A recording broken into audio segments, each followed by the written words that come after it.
Hello, everybody, and welcome back to the Lex Talk Stuff podcast. Today, I wanted to have it be a little more topic focused Dynamic. today. Yeah, dynamic.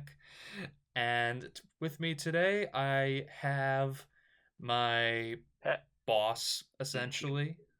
Would you Damn like right. would you like to introduce yourself? Hello, I go by Jediber mostly on the internet, but most people get that wrong, so I just go by Richie, Richard, or you can just call me Dick.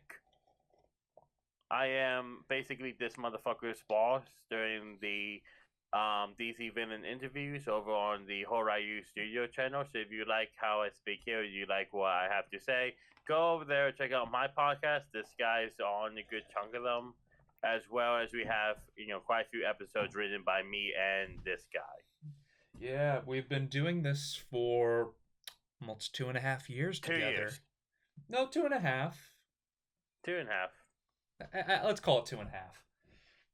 Yeah, close enough. But yeah, so today we are going to be talking about Justice League and Justice League Unlimited and its impact on Boo! us. What? I'm fucking with you. I was about to be like, what? What? What the fuck? And then, but yeah, we're talking about its effect on us and how it's inspired us and got us into the DC fandom and and how much they fucked up Hawkman and Hawkgirl. I this will be interesting when we get to that. I'm just like, there's other good parts, man. They're all other good parts, but it pisses me off, goddammit. They do so good with everyone else. What the shit? I mean, yeah. I mean, so, but yeah. So let's before we get into The rant. the show itself. We'll get to the rant eventually. I'll schedule the rant. Um, how did you first like get introduced to DC or the show? Like, do you remember how old you were? Do you remember how you I watched it? I was 4 or 5, and my parents got me a Justice League DVD. It was Justice League Unlimited specifically. Mm-hmm. They got me Justice League and Justice League Unlimited DVDs, and the first episode, each one of them had like 4 episodes. So I had already like 8 episodes of the show growing up, mostly until I found a way to pirate the show, and in which case I just watched the whole thing. Yeah. And then I got HBO Max, and I watched it legally. Don't get on my ass. Yeah, no, he's reformed, everyone. No, I haven't. Don't lie. Don't you lie to them. I'm trying to help your case, man. They get fuck my case, man. There's no way you can help me. I'm too far gone. But so yeah, so what's funny is I had something similar. Like my relationship with DC, like as a little kid, was a little complicated because I remember seeing like snippets here and there of like the Justice League cartoon. Like I think I went to Blockbuster and my parents rented out like this little Justice League movie, and it was the first three parts of the first season. Like Oh, that shit gave me a weird ass nightmare when I was a kid. same with the white Martians. They are the white Martians. They just don't say it. Um but yeah, I remember watching that as like a little kid, and that was my introduction to some of the characters, and then I didn't see it for years. In fact, even before I started getting into DC in like middle school, where I would watch Batman the Animated Series, Superman the Animated Series, Batman Beyond, and Justice League Unlimited on both the channels The Hub, a little bit on Cartoon Network, and the rest of it on Netflix. Like that was Blockbuster is how I watched most of Batman Beyond. well, you're a trooper. I 'Cause am old as shit. Okay. hey, I remember Blockbuster. I put out a Do jar. you? Yes, I did. I've put out a jar in my house one day with a little thing that said Save Blockbuster on it, and I put as many coins in as I could. Granted, it was only in my house, so I don't know why I expected like millions of dollars to get into the little jar, but I wanted Blockbuster to come back. Yeah, my mom and dad were big movie buffs, so they went to Blockbuster all the time. So they just let me borrow whatever the hell I wanted to borrow. Yeah. And it's how I watched the Return of the Joker when I was like 8 or 10. I was way too young to watch it. Yeah, that's like middle school age. You gotta watch that. Yeah, I was not middle school age watching some of the stuff. I watched Yu-Gi-Oh from Blockbuster 2, like the OG, GX, as well at Blockbuster. But that's how I got introduced to like the whole DC, animated universe. That's my history with it. It wasn't again. It wasn't until later that sat down and watched the whole thing. Yeah. And now it's a yearly tradition. Yeah, same. But yeah, for like years I didn't I was always a Marvel kid. Like I don't remember a time where like Spider-Man wasn't in my life. But Fuck Marvel. hey. I was a Hawk guy, anyways. Fuck Spider Man. Spider Man who? What are you, Marvel editorial? Um Fuck Paul. Go fuck yourself, Paul. yeah. And same thing to you, Zeb. Whoever I don't know. I don't remember who you are. I don't never met you in IRL, but I hope you go fuck yourself.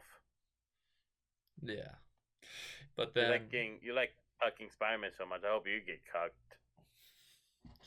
but yeah, but yeah, like growing up I had like I think I saw like parts of Batman the Animated Series and parts of Superman the Animated Series when I was like 3 or 4 on like TV, and then just never like found a way to find it again. Because when I was a kid, it was like, oh, it's on TV.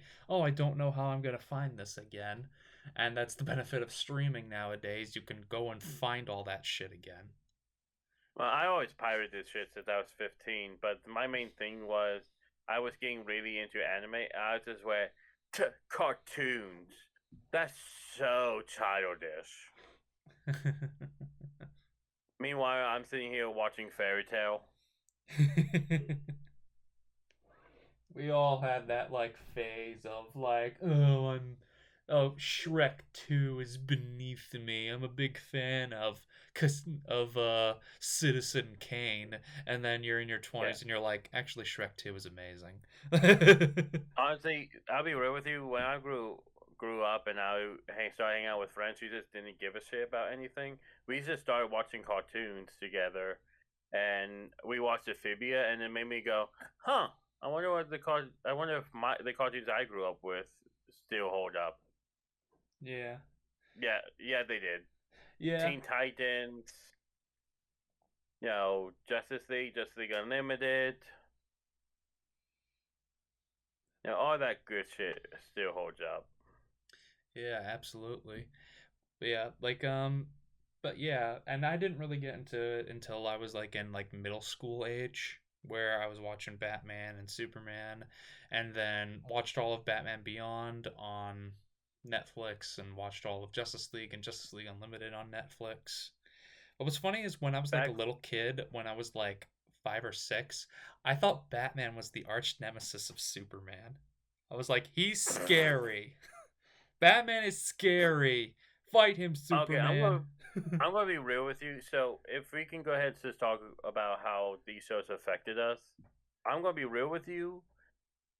Batman was kind of a role model for me growing up because I grew up adopted. I was an orphan for a while, and having an orphan protagonist to me, and him using his pain to try to make the world better is something I still try to hold up. of trying to do like even if I'm not a millionaire or billionaire, I still want to try to make the world better in my own way, here and there. But there's one episode where it's called "Never Too Late" from Batman the Animated Series, Hmm. and I already was against the idea of smoking or any kind of drugs. It's never too late to scared me away from them permanently.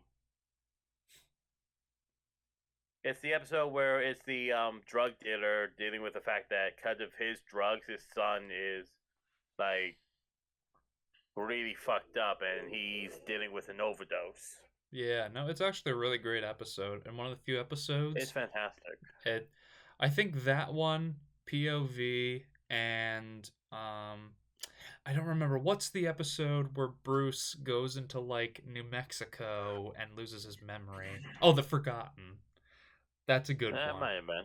Yeah, that those episodes are good. Like there's it surprises me how good they are, even though there's like no colorful supervillains. Yeah, it's just it's just some wonderful writing. Mm. But Justice League and Justice League Unlimited affected me a lot more than people think, with characters that people wouldn't typically think. Mhm. I grew up watching Hawk and Dove over and over, their episode in Justice League Unlimited over and over again, and it was my favorite episode out of all of them. Is it Of still all your the favorite episodes, episode? it is still one of my top 5 episodes in Justice League Unlimited. Mm. There is one now that does beat it, 100%. Patriot Act, but I didn't know about Patriot Act growing up. Mm. It wasn't until later in life I watched it, and then it became my favorite. But the episode with Hawk and Dove is still up there as one of my favorite episodes because it was because Hawk and Dove represented me in a lot of ways of just being this angry guy who always wanted to punch someone in the face. But Dove also represented the part of me who wanted to do purely just do good for the sake of doing good, who's just as much as I want to punch something, sometimes is not the right solution. I wanted to try to talk my way out of situations. And the Hawk and Dove to me were like the two characters I saw myself in the most in both of them, not just one. Mm. Yeah, no, But John, no, go continue. I was going to talk about another episode. You can talk about the episode yourself, or what the next episode that affected you. Well, I think the one that like really captivated me. Well, I guess the first one before I found my favorite episode of all time, For the Man Who Has Everything. Like that's my favorite episode of the whole show. Like I always am brought to tears watching that episode. But before that episode, it was the Legends episode where they had the Justice Guild of America because they couldn't get the rights to the JSA, and um, and it, John Stewart meets his heroes where he's like, I read these guys in a comic book when I was a kid, when I was at my grandfather's house. They kind of taught me what it meant to be a hero. They're comic book characters. What? When I was a kid, my Uncle James had the biggest comic book collection I'd ever seen. I'd go to his house every day after school, and we'd read old comics all afternoon. So? So, The Street, Tom Turbine, Green Guardsman, they were the stars of my favorite comic book, the Justice Guild of America. This is too weird. I know it sounds corny, but those comics taught me what it meant to be a hero.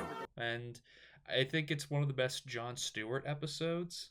And yeah, like that's definitely one of my favorite episodes. Another one of recent years is Hereafter, which is the quote unquote death of Superman. Like the first episode is really good, but I love the second part more because it's almost like a Superman Conan the Barbarian esque adventure, and turns Yeah, out like he's in the future, and he's like, what happened to everything?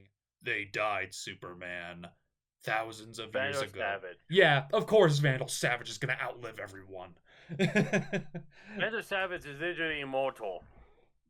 Yeah. But for me, like, if we want to talk about stuff that affected us, the original Justice League two-parter episode, The Enemy Below. I've talked about this, and you know this to death. I know you're annoyed hearing me say it, but Aquaman Mm-hmm. cutting off his own hand to save his son. That, to me, growing up, I was like 5 years old when I saw that. And at 5 years old, I was just like, that's who I want to be. I didn't look at it like, oh my god, he cut off his hand. How scary. I was just like, no, that was badass. Yeah. I want to be like that. I want to do stuff like that. And it led up to, I give that credit more than anything else, to the moment where I thought there was a fire in a building. And I remember there was someone who was injured. And instead of running to the exit, I ran towards him to get him out of the building to make sure he was okay, even if it meant me getting hurt. Because again, I didn't know it was a fire drill. I thought it was a legit fire. I was waiting in my head. I was running the scenario of, okay, how do I go across fire without killing myself? Yeah, well, that was very brave of you, man. Yeah, and it's because episodes like this, and it's because of Justice League and Batman and Aquaman who led me to do something that, is stupid. Let's make this perfectly right. Right, it was stupid, but also helped me be brave, and it helped me just do it without even thinking about it. It wasn't until later I connected the dots of why I did what I did. I wasn't trying to play hero. I just knew someone needed help, so I went and helped. Yeah, no, I think like that's how it affected us, and don't worry, we'll get to your rant later on. But before we get to that, we'll do like a good, and then we'll do a bad, and then we'll do the good, like the good again. Like the good with like the DCAU is like Batman and Superman. Yeah, like I think, and not even just them, like I would also say Wonder Woman and Flash and Green Lantern and Martian Manhunter and Green Arrow and Mr. Miracle and Big Barda and Booster Gold and Mr. Terrific. Supergirl, They did. Aquaman, as you said, like Metamorpho, like all of these characters that like were not just Batman and Superman got their moments to shine and became fan favorites for so many people. The Question became so many people's favorites just because of his appearance in Justice League Unlimited. Everything that exists has a specific nature. Each entity exists as something in particular and has characteristics that are part of what it is. A is A. And no matter what reality he calls home, Luthor is Luthor. Oh no, Question is so good. Yeah. But yeah, like with Batman and Superman, like I think what's so funny is the DCAU has affected the rest of DC so much that now with DC we just view that and then we're always like, oh yeah, it's always been that way.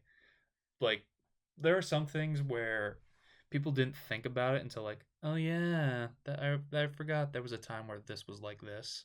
Like the whole Mr. Freeze tragic origin story, that's in Batman the Animated Series.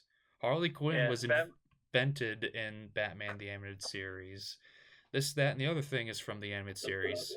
The whole Superman Darkseid rivalry is from the animated series. Yeah. They did so good that Jon Stewart became like the de facto Green Lantern for a whole generation. Yes, absolutely. It introduced a lot of people to Wonder Woman and The Flash. Yes, they had live action shows, but I think it reached more Let's be real. Those shows kind of sucked. I mean, the actors were fine, but like I don't have a problem The actors were fine. I don't have a problem with Linda Carter or John Wesley Shipp. I'm always happy to see them come back. There's a funny story I gotta tell you about Linda Carter. Did you meet her or? No, it's just a funny behind the scenes story I heard. Yeah. So apparently there was a football player that was going to guest star in Wonder Woman, and and during the script it said that he gets thrown by Wonder Woman. He's like, man, I'm not gonna let a girl throw me. And then the caller basically made him a deal. If I can actually throw you without any help, you have to let me throw you on in front of the camera. He said, yeah. Then the caller fucking threw him into the couch. That's funny. So he had it was that take that they went with for the actual show. So if you watch the show and you see this big football player, I forget his name, but you see him get thrown around by Wonder Woman, he's actually getting thrown around by Wonder Woman. Yeah, no, Linda Carter, she's strong. I wouldn't mess with her. It's just so funny too, because you wouldn't think she would be able to do something like that based off her looks, but that's the kind of the point of Wonder Woman is. You know, again, I love Wonder Woman. I've been working on a Wonder Woman pitch for a good month. You know, and she has like the biggest problem with Wonder Woman, and you know, unfortunately, as good as Justice League is, it didn't really fix the problem. The problem with Wonder Woman is there's not a definitive version. Yes, Justice League is a very good version, and is a very good version based on Wonder Woman off of. It's the closest. But the problem, it's the closest you'll ever get, I'd say. It's the closest we'll ever get, other than maybe Justice League Action. I think had a really good Wonder Woman. If you took away her relationship with Superman, I think Justice League Action is close to it as well. The biggest problem is that so many people either want to take away her femininity and make her more of a warrior, or they want to take away her warrior side to make her more feminine. Yeah. Not to mention that her lore is sometimes inconsistent. I think it was Gail Simone that said, the biggest problem with Wonder Woman is that her lore is always inconsistent. Like, whatever the previous writer did, they didn't carry on. You can bet your bottom dollar that they didn't carry it into the next run. Like, that's... Yeah, it's why in the pitch I'm working on, like, for Wonder Woman, I'm taking some inspiration from multiple different versions of her, the comics, the several, you know, the original Golden Age part of comics, a little bit of that, a little bit of Justice League, because again, this version of Wonder Woman is a fantastic Wonder Woman. Mm-hmm. Let's not kid ourselves. Yeah, Susan Eisenberg is Wonder Woman. She is the Kevin Conroy for Wonder Woman. Yep. Yeah. But I forget the name of the episode, but there was an episode where they went back into World War II because Federal Savage. Oh, yeah. It was Savage Time, I think it's called.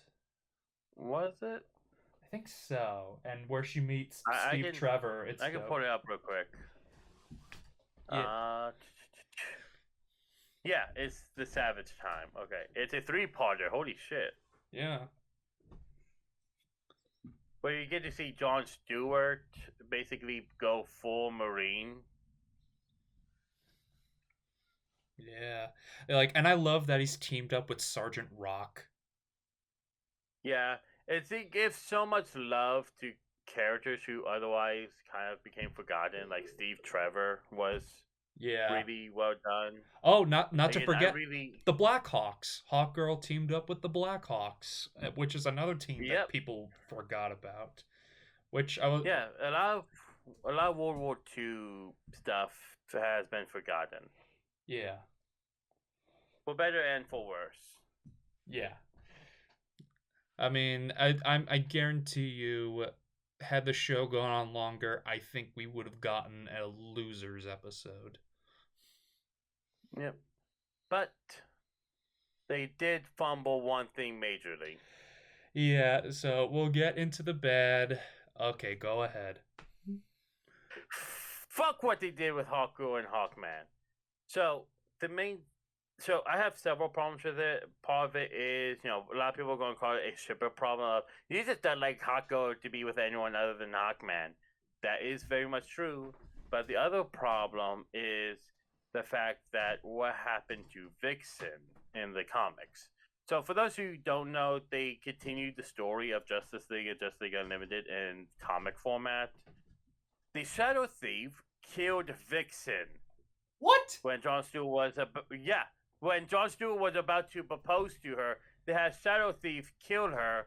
They have Jon Stewart kill him, and because he killed the Shadow Thief, now he's no longer allowed to be Green Lantern, and him and Hawkgirl retire to fucking Africa to have their kid. Well, like, I think that's kind of dumb.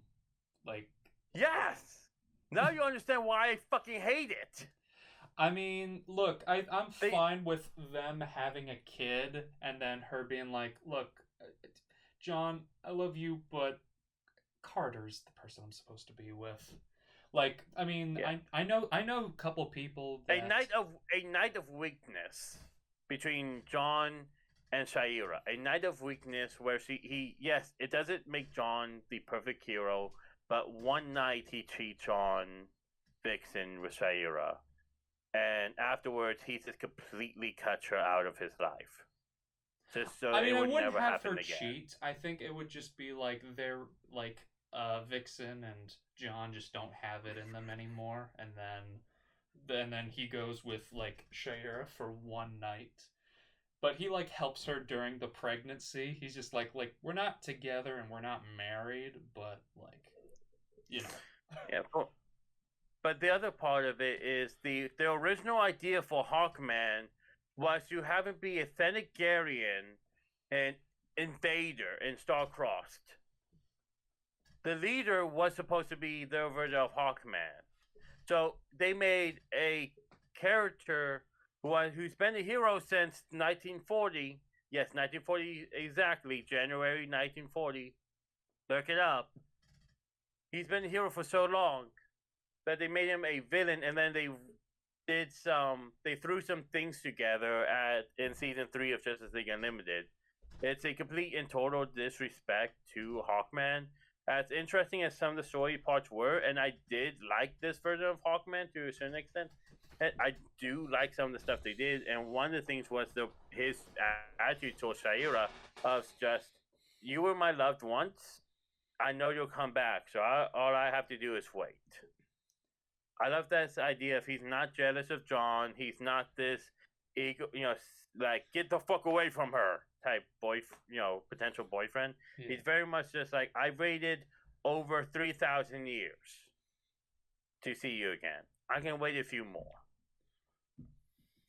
I love that attitude. I love that that's the attitude they gave Carter. Is the same version of Carter you see in the comics a lot. But there's so many missed opportunities, especially with their past lives, as well as with Shadow Thief. Like, what the shit? What the shit did they do? Okay, so this version of Shadow Thief is far more interesting, where he's just basically Carter's rage. Yeah. But the biggest problem with it is that with Shadow Thief in the comics and in most other continuities, he is just a thief with a suit that lets him mess around in the shadows. It's a magical object that Carter has to deal with due to Nith Metal being anti-magic. That's interesting. That's fun. They didn't do that. What the fuck? As I said before, always my version of it is John has a night of weakness and he sleeps with Shaira. He cheats on Vixen with Shaira for one night. So he does get pregnant, but he realizes he can't. Before he knows she got pregnant, he can't just be there because he has to completely cut her off in order to stay true to Vixen. And him and Vixen end up as a actual married couple. And Shaira, heartbroken, goes to Carter, who, this might sound like a rebound, but Carter helps her through everything. And even though Shaira's kid is not his, he still raises the kid as if it was his own. To me, that's the better way to do their messy love square thing. To do that, but not to kill fucking Vixen for the sake of John being with Shaira. In all fairness, I never read the comics for the Justice League Unlimited. Like, to me, my continuity is the shows and the movies they have, and not really their comics, because they'll go 20 different directions. And in the comics, they also have something for Batman the Animated Series that I really don't like, that I'm gonna get into. Do you know what it is? Batman and Batgirl. Yes. I do not like God, them God together. damn it, Bruce Tim. Yeah. I mean, why did you have to get it all out in, like, Killing Joke? Because what's funny is after Killing Joke, he never tried it again. He was like, I think I got it out of my system. I was like, oh, you had to use Killing Joke to get it out of your system? God, it. But with but yeah, with yes, they are both adults, but they have like a very large age gap and like Not even just the age gap. It's simply the fact that she is basically his son's ex. yeah, it's kind of shitty to just be like, "Oh, sorry Nightwing. Sorry Nightwing. Batgirl calls me daddy now." Like it does not I mean, look, It's just like sorry, Nightwing, but I've been banging your ex, and I accidentally got her pregnant, only to have her get shot in the stomach, having her have a miscarriage, and that's why her and I never talk again. yeah, no, but yeah. God, it's Yeah. God damn it, Bruce Timm. You- I'm pretty sure Bruce Timm was the one who wrote it, but Bruce Timm is the.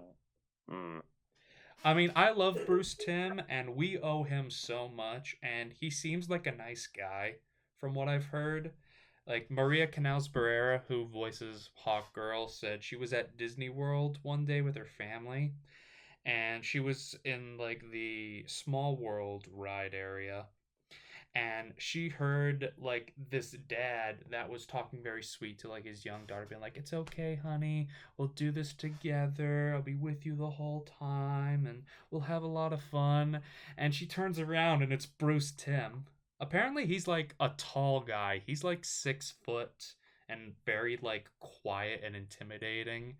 And they've told like stories about how like they were kind of intimidated by Bruce Timm because he was just very stoic and very stood very tall with his arms crossed usually. But like they were like, wow, apparently he's like actually a very sweet guy. Yeah, and it's what I'm not here to just do dog walk Bruce Timm because he wasn't the only writer on it. Rest in peace, Dwayne McDuffie. Yeah. But it's just one of those things where it's such a big part of it where I have a hard time trusting him with the new Batman show. I mean, at least with the show, he's not writing it. Because, do you know who is actually writing it? If it's Tom King. No. Tom King. Thank God. I don't trust Tom King with Batman stuff anymore. I don't trust Tom King with shit anymore. I read this story called Superman Up in the Sky, and I think you would actually like it. He does a good job with I'm that. not reading anything that has Tom King's name on it. I'm not giving him any of my money. All right, then just pirate the comic. Please, I implore you. let's I have a hate boner for Tom King, okay? I mean, he seems like a nice dude. Like, I've seen him in interviews. Like, I had a weird dream the other night that Tom King Like, sucks. died in, like, an accident. I would not feel that bad. I'd be a little sad. I'd be like, oh, someone died. Anyways. Like, well, I mean, like, apparently, in my dream, my hog is coming out. I mean, in in a dream I had, there was like a thing where like him and two other comic book creators were like in an accident, but he was the only one that died. His face was crushed in. I was like, oh no, not Tom King. He seemed like a nice dude to talk to. And but like I don't know, it was weird. But yeah, with Batman Caped Crusader, Ed Brubaker is writing it. I have no idea who that is off the top of my head. Ed Brubaker did write Batman for a period of time in like the late 90s, early 2000s. He also The wrote confusing era of Batman. but he also did write The Man Who Laughs, which is technically a sequel to Batman Year One. It's how like Batman and the Joker meet canonically. Gotcha. It's actually pretty good. He also wrote a definitive Captain America run. He's the one that created Winter Soldier. Okay. So he Yeah, might do pretty good then. Yeah, no, Honestly, he also writes a lot of just- spy noir stuff. So if you look up any of his books, I highly recommend it. I don't like what they're doing with Harley. Oh, speaking of which, if we're allowed to go off topic, what do you think about Suicide Squad Isekai? I didn't see it. I haven't really seen it, but I've seen like AMVs. I can tell you right now, I already love this version of the Joker. Yeah. I miss this version of the Joker where he wasn't just this, how I so serious? I am a mastermind. So this guy's just like, watch me juggle 3 knives while playing piano and driving the car. Say, Harley, do you know the trick to hunting rats? Nobody enjoys the sight of filth, do they? Take the gangs. They spend their time shooting places up, stealing money and kidnapping people. They're the gutter trash of all society. That's funny. But let me change this. See this card? Let me turn it into a bomb. Using sleight of hand. I miss Magician Joker. You miss like funny Joker. Not funny Joker. I like him being intimidating, and he can be intimidating in the show. Like him holding Harley over a vat of acid is actually very intimidating in the show. But the problem is that modern day Jokers, there's no reason for him to be in the clown. He could just be some dude. Some insane motherfuckers. There's no point of him being a clown. Because he doesn't have that presentation anymore. Yeah. Everyone's trying to be Heath Ledger or Mark Hamill. And Mark Hamill's Joker had more humor to him. He had jokes, sure. And he also had this presentation. But I still like the version of the Joker where he seems like he's a ringleader of chaos. Yeah. I don't know. I like DCAU's Joker, but there's always going to be stuff to criticize, even within like new masterpieces.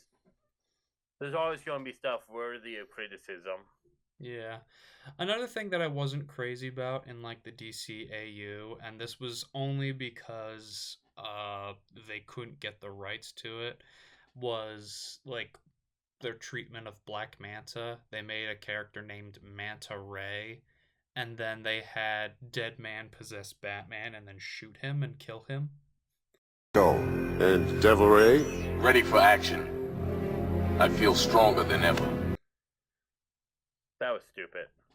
Yeah, that was a like, yeah.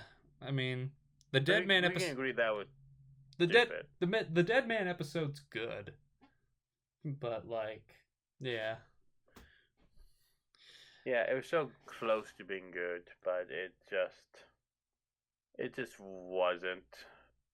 It was at the end mostly because of Manta Ray. You know what they did to him is just like Black Manta always works best with Aquaman. Yeah. I mean, yeah.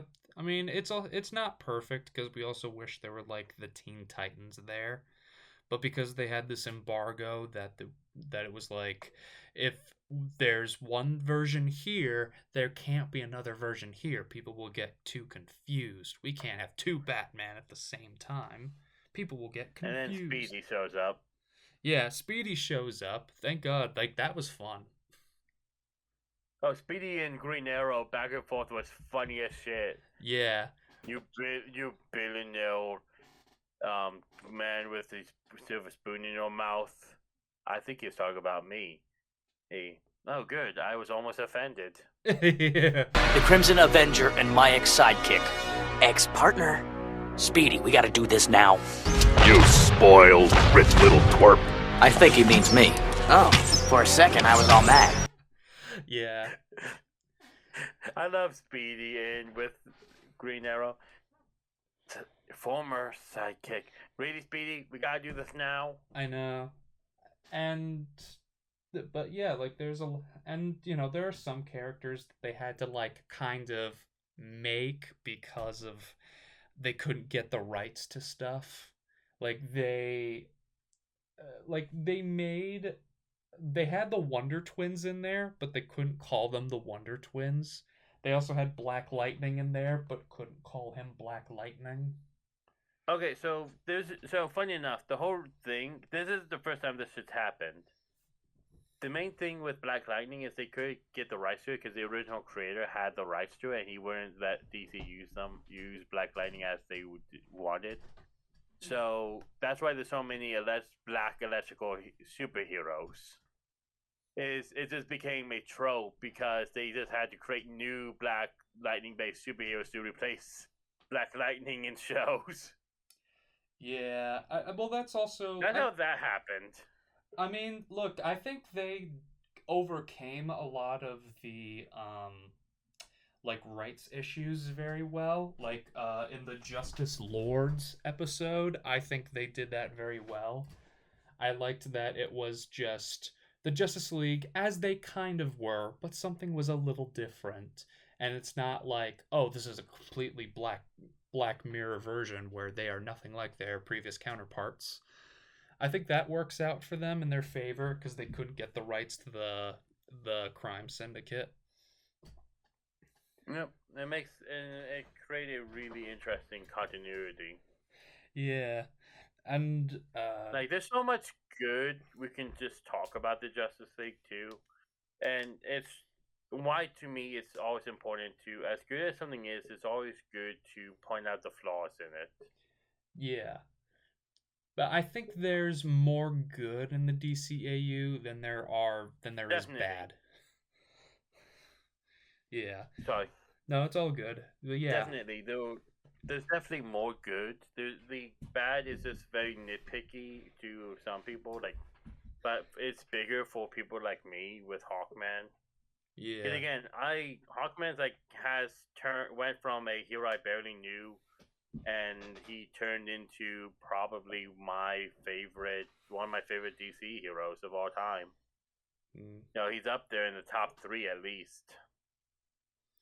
Yeah, I think that I think one of the most important things about Justice League and Justice League Unlimited was, its introduction to so many of the characters and the dynamics, and Justice League for me is a thing that shows, no, Batman and Superman are friends. Yes, they disagree on some things, but they are friends. They don't want to kill each other. They're not fighting for opposite government, socio-political philosophy like in Dark Knight Returns, or hate each other like Batman versus Superman. They are friends. And I think we need to stop. Friends. Yeah, and I think DC has finally realized, oh yeah, Batman and Superman are friends. They like each other. Don't say like each other, because you have there's so many fangos who ship them. You're never gonna. Those people are always gonna be there. You can't stop it, even if you wanted to. Yeah, but we just have to say that we don't support it. So don't say they like each other. Just say they're friends. We don't want to give them false hope and that we're one of them. Yeah, I mean, but yeah, with that, and who I showed my girlfriend the Justice League show last year. So I showed her select episodes of Batman the Animated Series, select episodes of Superman the Animated Series, select episodes of Batman Beyond, and then showed her all of Justice League and Justice League Unlimited. And that was where she kind of grew to like DC more, because the only DC thing she saw like before we met. Like she saw the Teen Titans show a little bit when she was a kid, and she also loved Batman Forever.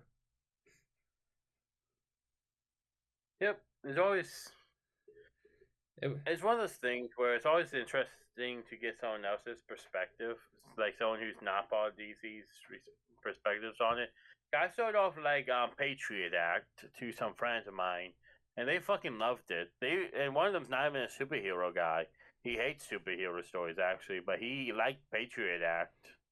But yeah, I think no, go ahead. It's one of those things where it just made me appreciate the underdog characters like Stargirl, Stripe, Shining Knight, Vigilante. Like I like this version of Vigilante. I don't like the version of him in the Peacemaker show. Oh no. Those are I know it's a different Vigilante. I'm just saying I wish we saw the cowboy again. Yeah, because what's weird is there's like two characters named Vigilante in DC. One that is Adrian Chase and one that's a cowboy. I like the cowboy better. Yeah, although I do like the Peacemaker one. He's funny, but like but yeah, I do want to see the cowboy again, and I love him and Shining Knight's camaraderie. Bromance. Yeah, their bromance is great. Now you listen here, motherfucker. If you're gonna be watching Clint Eastwood on my big telly, you better show some. If you want to watch movies on my big television, with the surround sound, you better show some respect to Clint Eastwood. The exact second the movie's over, we get a mission. Dang, if that ain't lucky. I still say this Clint Eastwood dishonored himself when he refused to, what was it? Play by the rules? Partner, your medieval upbringing has done left you unschooled in the ways of the moving picture. No, his proper duty is to his police captain. I see why they call him dirty. He besmirches his order. Sir Justin, if you want to be watching stuff on my big TV with the 5.1 surround sound, you had best watch what you say about Mr. Clint Eastwood. Yeah. Yeah. Patriot Act. And so many like fun dynamics were in Justice League Unlimited, especially. Like controversial opinion. No, go on. No, go ahead. This version of Amanda Waller is the best version of Amanda Waller. No, I agree. I don't think that's a controversial opinion. Someone's going to bitch them out and be like, no, this Amanda Waller's too soft. I like her when she's not just against superheroes just because fuck you. Yeah. Like, I mean, we hated her when we first met her, and like, say what you will about like the retcon and the epilogue episode. A couple things I like about that episode is that Amanda Waller softens up and it's just like, yeah, I've done things I'm not proud of, and some things that I'm gonna have to live with, but like, you know, I realized how important you guys are in the world. Like, the world needs a Batman. Yeah, I love Amanda Waller where she's just like, their intentions are good. I can work with them. Yeah. But she's also like, still stubborn. Like, you can't change her mind on things. It's very rare you can change her mind. Yeah, and the fact that the Justice League were able to do that just shows how good the Justice League is. And I wish that was. That's why I'm not the biggest fan of Absolute Power. Yeah, I know they're making her like a complete bad guy right now. Yeah. What made Amanda Waller interesting is she was a villain working on the right side. Or she was someone that was like, I have good intentions, but I'm doing bad things. I'm doing what I need to. Yeah. I mean, I will say, I do actually like the Suicide Squad movies, Amanda Waller. I think Viola Davis kills it in the role. Like, now here's the thing. And this is going to sound weird, but I like when Amanda Waller is a plus-sized character. One, I think you have that representation, and two, she has a silhouette that makes her stand out from It makes everybody her look else. like what she is, which is a fat cow, a fat cat. Yeah, yeah, fat cat I think would be better, like an elitist. But Yeah. but yeah, she and then in comics there are times where they make her thin and it's like, so you took away like one of the defining traits that makes Amanda Waller look like the way she is. Yep. And but like, and by the way, by no means is like Viola Davis like fat at all. Like she is a little buff, but like I think the good like compromise they came up with her was she dressed very boxy. Like Yeah. it's like Like she's we're not gonna make Viola Davis wear a fat suit or put on like 200 pounds with like three chins. No, we're gonna just give her an outfit that makes her look more boxy, and that's our like marriage between this version and the previous versions. yeah. So there's just like so much, discussion around like DC nowadays, which I do think we're finally starting to get to the point where DC is starting to get better with writing. They're starting to actually hire good writers. Or hire people that Well, actually like these characters and understand them. yeah, it's finally we're getting to that point back because DC's realizing that people like these characters when they're good people. Yeah. And it feels nice that they're finally getting back on track, but the damage has already been done. Yeah. They already have a lot of damage, and there's still damage going on in DC. Yeah. King. I mean, what? So I don't know where that came from. I know exactly where it came from. We just have opposite views on certain things, which I is don't know what you're talking about. which I think is okay. I think. Which I think is okay. I think it's what makes our camaraderie very fun. My main thing is that I don't mind politics being in a show or a comic. The problem is, in the past few years with superhero stuff in general, it's been always push the politics forward, and you wish it was handled a little better. The character, like it depends. Like it depends on who they use for it and how it's used. Like I wish they pushed the story more and the politics became a essential part of the story, and the two of them were knitted together into this lovely blanket of a really fun story. But the problem is the politics gets just pushed so far forward that it just eclipses the story. I don't like Harley Quinn and the Birds of Prey because the Birds of Prey were the wrong characters for this type of movie. I don't disagree with you. If they did the same movie with Catwoman and Poison Ivy, it's almost the exact same movie, beat for beat, the movie would have been better. Yeah. I mean, there's also characters where it's now like in their blood that if you don't do it, you're kind of neutering the characters. Like Green Arrow is a lot of times a political story. So if you don't do a political story with Green Arrow, like even if you agree or disagree with his politics, you have to do it because it's ingrained Hawk and Dove. Yeah, like it's ingrained into who they are, and if you remove that, you are neutering what makes the character, regardless about your personal philosophy. The problem is you need nuance and pushback on the character because the story needs to be good first, and then the politics second. I could tell you right now, me and Green Arrow would very much disagree on a lot of things.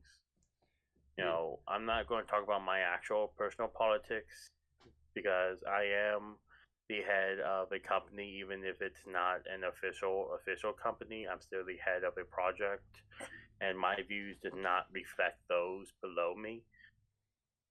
So I try to keep my politics to myself in general because of it. But it's just one of those things where, there's characters where the politics are heavily part of them. Like Captain America is all about America. He started out as propaganda. It makes sense for there to be some politics in him, but who Captain America is should still be this Boy Scout who wants to just help anyone he can, no matter who they are. Yeah. That's the core of Captain America. It's the guy who holds America accountable for their actions, and he is the guy who, as much as he disagrees with some parts of America, he still stands for what America should be. And that's what makes a character like Captain America very interesting. Is the politics help the story? They don't hinder it, because nowadays it just feels like, and this goes right and left. Like Mr. Birch is a shit show because they focus so much on politics and being hateful that they don't tell an actually good story. Are you talking about that Wire show? Like the show, Yeah. the Daily Wire? Yeah, okay. God, we could make better. You and I could both make a better show for Daily Wire than anything Dave came up with. Yeah, I think you and I would both make better stuff than a lot of other places would. The biggest problem, and it's the same problem with them, is this: they focus so much on "I'm right, you're wrong" that it creates a bad storytelling. Yeah. Yeah.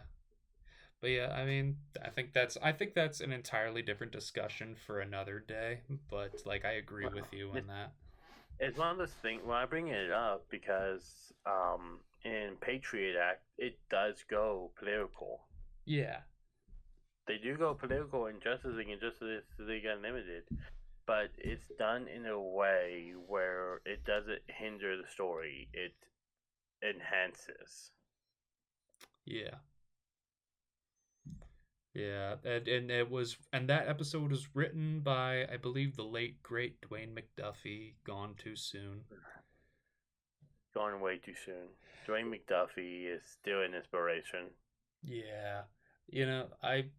Someone came up with this idea for like a DC theme park that's not just Six Flags, and someone said like, what if there was like a Dakota verse, a Milestone Park, and it's Static Shock takes you on a tour of Dakota, meeting Icon and Rocket and going to Hardware's lab, and then instead of like a statue of like Walt Disney, it's a statue of Dwayne McDuffie. And it's like, oh, I want that to happen. Milestone comics it's what I want more of. If you have a problem with something, I would rather you, instead of just bitching and moaning about it, you try to come up with your own comics, like I am trying to do, because if I'm allowed to. I have been working on my own comic book company. I've been slowly working on it because I've just been dissatisfied with what's been out in DC and Marvel. Yeah, no, I get that. But so, yeah. I mean, any other like big points that you want to like cover with JLU, or do you think you got your big ones? The big one was Hawkman, in terms of things I disliked. Solomon Grundy went from a mindless oaf to one of the saddest characters in like a heartbeat. Yeah. Oh, I have one more issue. Yeah. I forget the name of it. It is the episode where there was this one Amazon who tried to kill all of men. Oh yeah, I remember that episode. I liked that episode. I thought that was good. And I almost liked it until Star Sapphire turned evil, and I'm like, what the shit? That doesn't make any sense. But again, it's pre Jeff Johns Green Lantern, so. But it's still Carl Danvers, I think is her name. Yeah. It still feels like out of character for her. Yeah, I mean, what are you gonna do? But I actually like it because it also shows that the Amazons are a little bit hypocritical, where it's like, yeah. And by the way, I do like the Amazons, and I think they're cool, and I'm cool with them being slight hypocrites, but not like monsters, like the Jedi. The Jedi are cool, but they're not like monsters. I don't think they're monsters, at least. Yeah. But like in the New 52 run of Wonder Woman, Brian Azzarello wrote the Amazons on like how they're able to continue. Like they just go onto pirate ships and, you know, like do, I'm not gonna say it, do things to men, and that's how they I'll say if procreate. you won't. Yeah. No, don't. They go on the ship, they fuck the men, and then they kill them. Yeah, and like, yeah, exactly. And it's like, no, no, no, no, no. Yes, the Amazons are a little bit of hypocrites, but don't take it that far. Like, no, we need I we always need to like the prefer- Amazons a bit. Roll it back, roll it back. Can I just do a small little rant about Wonder Woman, not from the show, but from just the golden age of comics? Yeah. There's one motherfucker who was just like, hey, who was talking about golden age of comics where it was very political, and he was like, God, I hate that comic books have become so political. And while using Wonder Woman as an example, I'm just like, you do realize the golden age of Wonder Woman was so political they mischaracterized the Greek gods, right? Like Aphrodite, the goddess of love and sex. Why the fuck would she be mad at Hippolyta fucking Hercules? I have no idea, but like, It sounds stupid, doesn't it? yeah. But yeah, with another few things about like the Justice League members, like even though you didn't like certain aspects of Hawkman and Hawkgirl, it still brought those characters forward. Like, yeah, like Hawkgirl is still this is still a almost definitive version of Hawkgirl. If you took away her romance with John, this is a definitive, a very close to a definitive version of the Thanagarian version of Hawkwoman, because she's tough, she kicks ass, but she's still a bit of a romantic. Yeah, and wish it wasn't with Dawn. Yeah, and I also think has a pretty definitive Flash. Wally West is the Flash for an entire generation because of not just the Mark Waid run of Flash, but also the Justice League thing of Flash. Solomon Grundy thought he had the drop on me, but he didn't. And you know why? Because I'm the Flash. The fastest man alive. You told us. Did I? Yep. Yeah, a lot of people were introduced to, as we said earlier, Jon Stewart, Martian Manhunter. Nobody gave a shit about Martian Manhunter, really, until, like, the TV show. Yeah, Martian Manhunter, and people still don't care about Martian Manhunter, let's be real. Yeah, I mean, I don't know 100% if I would watch a Martian Manhunter movie. Depends on who they cast and what story they tell, but yeah, I still love Manhunter. I still love John.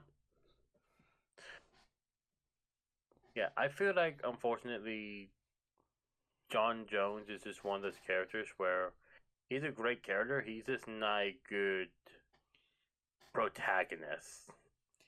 Yeah, I mean, unless we find the right one, who knows? Yeah, but yeah, I think he can tell his own story for like one movie. I'm trying to find the episode with the Amazon thing. Oh yeah, it's called Fury. It's called Fury, I think. Let's see. Can I have the episode in front of me? Yeah. But yeah, I also think that it also brought a lot of attention to, like, you know, like we said, Green Arrow. A bunch of people became Green Arrow fans because of the show. Black Canary was introduced to a lot of people because of the show, and she is awesome. And she's voiced by Marianne Baccarin from Firefly. And there's so many fantastic things that the DCAU have done, but no, as I said before, everything's worth a criticism. Even my own stuff. I'm not a hypocrite. You can go over to anything I write and you can tear it to shreds. Go right ahead. I'm not going to be like, oh, how dare you? Nah, go ahead. Tear my shit to shreds. But yeah, I mean, one thing that, but yeah, I think also another like one of the most important aspects is like the voice cast of Justice League. Oh no, it was an all-star cast. Like, and I think the cool thing about the Justice League, like the DCAU and DC animation in general, they almost always cast like names and faces you know. Even if they're not like Tom Hanks or Meryl Streep, they are still like, oh, I know that person. Like Tom Clancy, not Tom Clancy, Clancy Brown as Lex Luthor, as the definitive Lex Luthor for me personally. Like he was in Highlander and Shawshank Redemption and in Star Wars, and if you show people his face, they're like, "Hey, I know that guy." Like Mark Hamill is the Joker. Uh, like we have, and people know him for being like Luke Skywalker, and you know, and now he's Joker. They also cast nobody because no one knew who Kevin Conroy was. Yeah, like, but yeah, they cast like nobodies. I mean, Susan Eisenberg, who voices Wonder Woman, like that was her first ever acting gig. Yep. Yeah, and she's great. Phil Lamar is always awesome. Michael Rosenbaum, George Newbern. That's another thing. We didn't talk about Superman. I love Superman in this show. Like, I still prefer Tim Daly, but George Newbern is probably my second favorite, like, Superman voice actor because of my favorite episode for The Man Who Has Everything. Why are you... Van, when you were born, it was the happiest day of my life. When I first saw your beautiful little face, your tiny fingers squeezed my hand so tight, like you never wanted to let go. I've watched every step, every struggle. But Van, Rao, help me. But I don't think you're real. I don't think any of this is real. Don't say that, Daddy. Please, you're scaring me. No, I don't want to scare you, Van. You are everything I ever wanted in a son. This is everything I ever wanted in a life.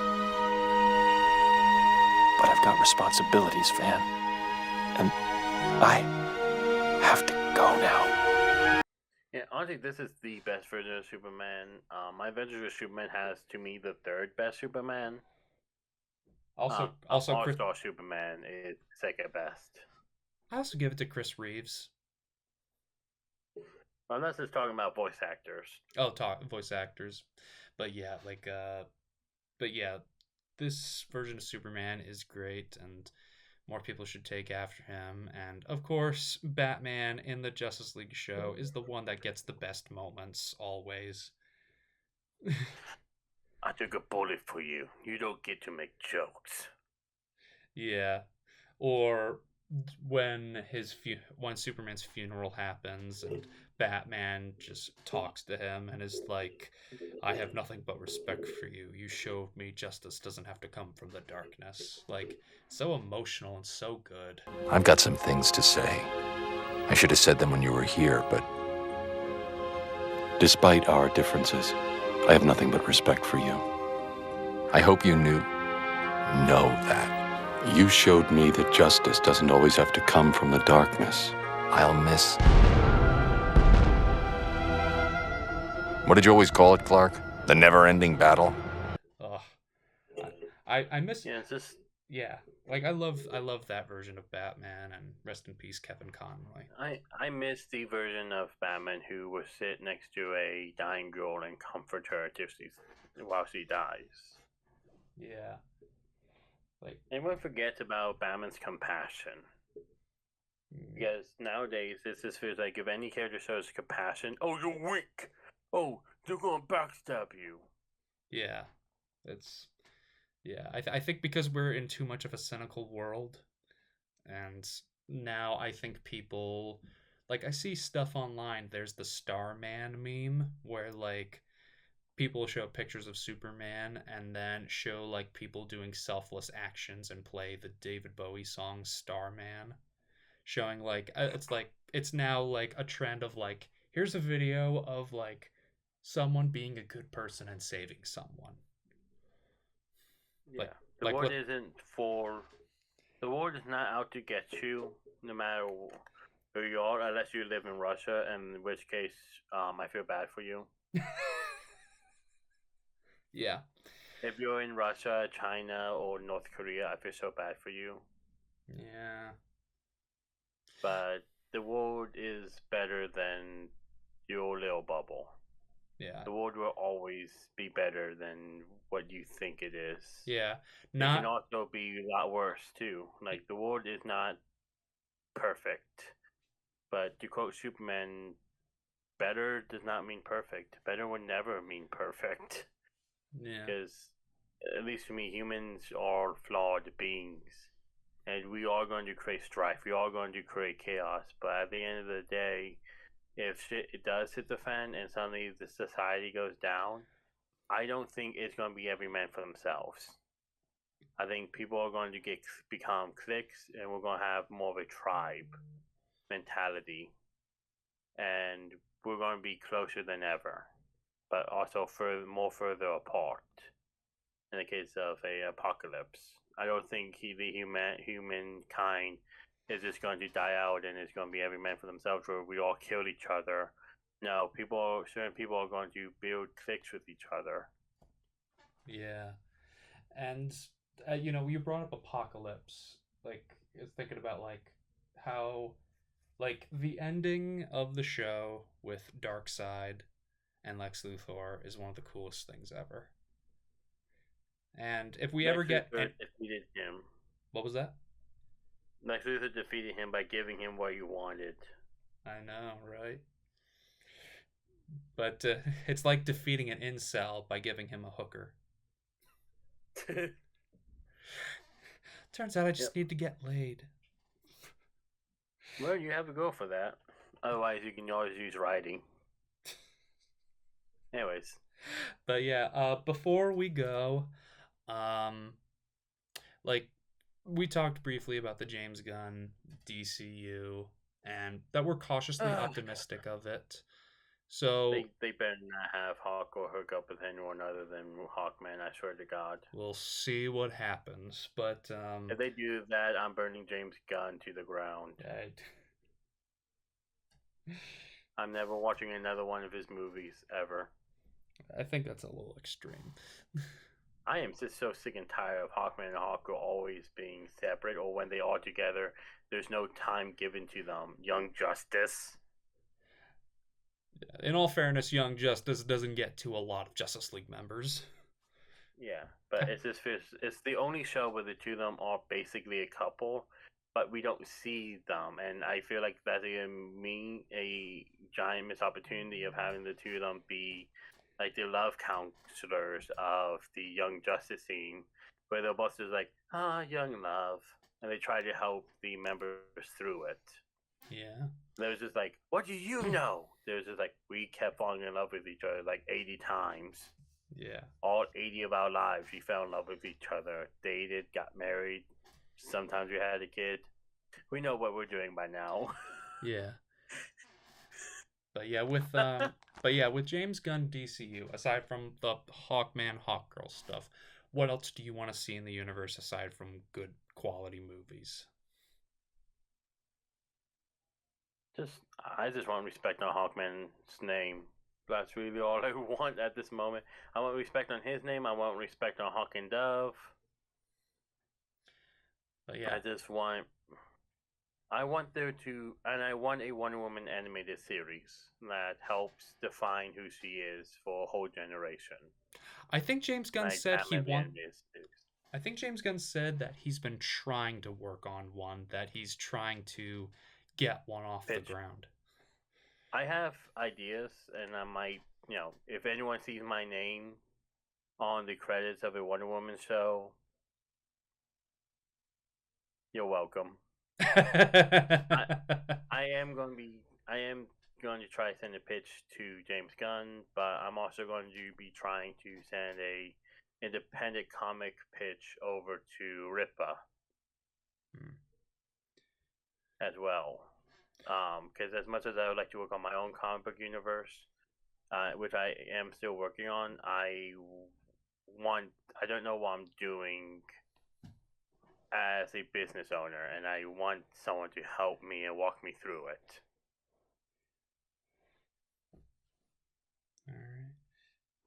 But yeah, I mean, yeah, I think what I just want. Go over to Horyu Studios. Horyu Studios.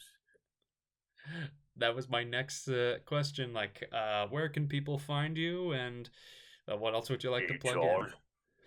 Horyu Studios, where you see a better version of DC's villains. Alright, I will put a link in the description below here for your channel. I will get like one extra view. People would be like, fuck this asshole. I'm not gonna watch any of his shit. Yeah. I mean, who knows? I mean, my Superman video that I did last week, I got like 42 views on it. Nice, 42 views, like big milestone. Yeah, it's actually a lot bigger than I thought it was going to be. Oh, we will see. Yeah, who knows? Maybe this one will be 50. Maybe it would be 100. Perhaps it would be like my Wildcat video where it did like 1,000 views out of nowhere. I know, like that was what the shit. The algorithm was kind to you that day. I don't know what the fuck happened. Nothing like that has happened again. Yeah. But anyways, it is time to say goodbye. So how about you all go fuck yourselves, because I am busy. But yeah, thank you for coming on so much, Richie, for talking Justice League Unlimited. If you want to talk more about Justice League Unlimited or any other topics, I'll call you on here. All right. But yeah. Just do a whole episode on Hawkman and Hawkgirl. And just give me the mic and just shut up and just let me rant. Yeah, I'll go to the bathroom, get water. I'll have a sandwich. Yeah. You make dinner. Yeah, it's the Hawkman rant hour. I can get up and leave. It's like when Bill Burr goes on Conan's show and Conan just sits back. He just says one word and then Bill's off to the races, and then Conan just sits back, relaxes, and just watches the magic happen. Yep. But it is time to get going. All right. Well, thank you very much for coming here today, and no problem. Hope you have a good day. And tune in next week, and we'll come up with another topic. I'm not sure yet, but I will. It won't be with this asshole, aka me. You're not an asshole. You're a good dude. I am an asshole. Let's be real. I'm a dick. All right, everyone. Let's have it. All right, and say goodbye, everyone. Bye, everyone, you virgins. Whatever he said.